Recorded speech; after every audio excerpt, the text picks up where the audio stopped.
kabarnya teman-teman semua? Semoga teman-teman semua dalam keadaan sehat dan selalu berada dalam lindungan Allah Subhanahu wa Ta'ala. Amin. Nah, teman-teman kelas 6, pada muatan pelajaran IPA kali ini, kita akan belajar bersama mengenai pertumbuhan dan perkembangan, serta kita akan mengenal tentang pubertas. Nah, teman-teman, salah satu ciri makhluk hidup adalah tumbuh dan berkembang. Pada gambar ini, teman-teman, kita bisa lihat jika manusia mengalami pertumbuhan dan perkembangan.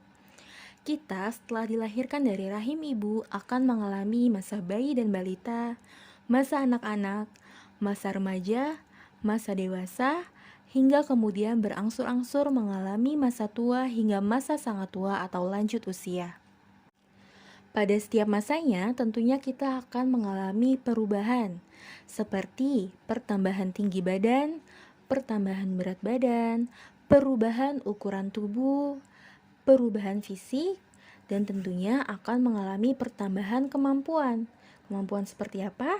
Misalnya dari bayi yang kita belum bisa apa-apa, kemudian kita bisa merangkak, perlahan berjalan, kemudian berlari, atau yang tadinya belum bisa bicara menjadi bisa bicara.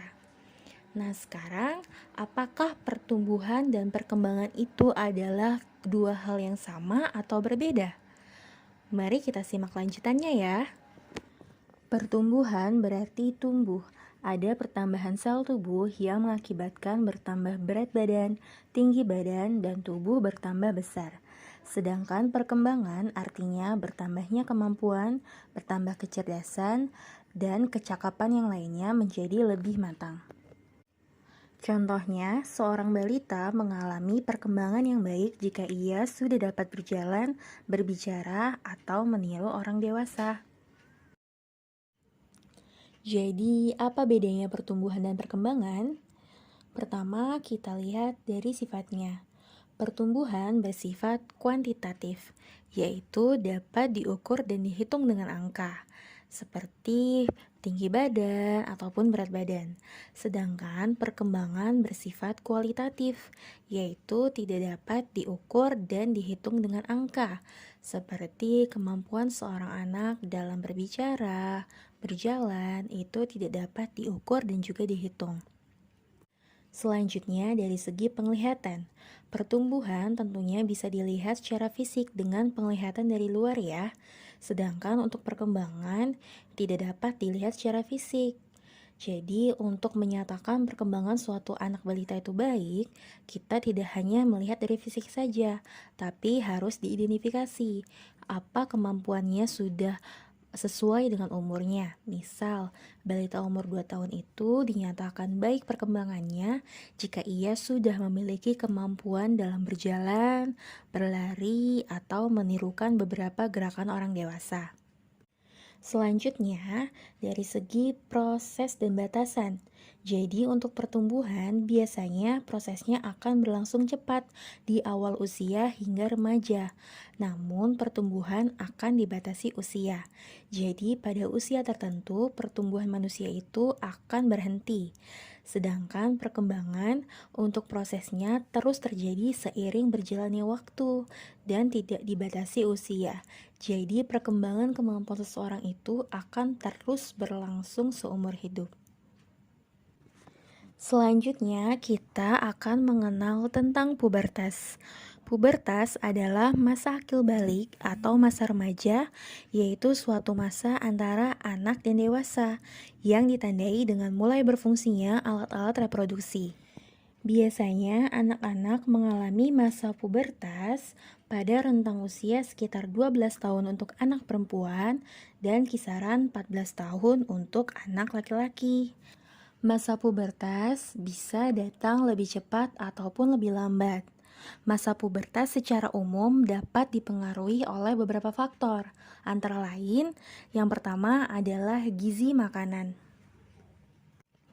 Jadi, untuk makanan berjenis junk food atau fast food dapat mempercepat masa pubertas seorang anak, karena makanan ini biasanya mengandung hormon pertumbuhan yang seringkali disuntikkan pada hewan, seperti ayam.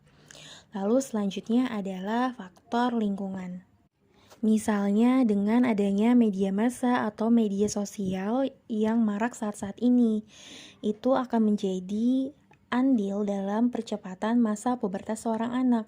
Media yang dilihat atau yang didengar akan memicu hormon seksual anak untuk bekerja lebih cepat. Selanjutnya adalah faktor keturunan atau genetik. Jadi, seorang anak laki-laki atau perempuan bisa mengalami masa pubertas yang lebih cepat atau lebih lambat jika ibu atau ayahnya juga mengalami hal yang sama. Lalu yang terakhir adalah gangguan kesehatan, yaitu salah satu jenis gangguan kesehatannya adalah hipotiroidisme, yaitu kondisi di mana kelenjar tiroid tidak menghasilkan hormon tiroid yang cukup. Kekurangan hormon tiroid ini bisa mengganggu seluruh aspek metabolisme termasuk dengan kematangan organ reproduksi. Sehingga ini akan berpengaruh terhadap lambatnya masa pubertas itu datang. Alhamdulillahirrabbilalamin, kita sudah menyelesaikan kegiatan belajar kita pada hari ini. Nah teman-teman, setelah memasuki masa pubertas, maka setiap anak akan memiliki tanggung jawab yang sama seperti orang dewasa. Setelah memasuki masa pubertas nanti, itu berarti semua amal kebaikan ataupun keburukan yang kita lakukan akan langsung dicatat oleh para malaikat. Jadi, persiapkanlah dirimu baik-baik. Dan ingat, setiap orang akan bertanggung jawab atas apa yang ia lakukan. Terima kasih ya teman-teman atas kerjasamanya hari ini. Jazakumullah khairan kasiran. Sampai ketemu lagi di pertemuan selanjutnya. Wassalamualaikum warahmatullahi wabarakatuh.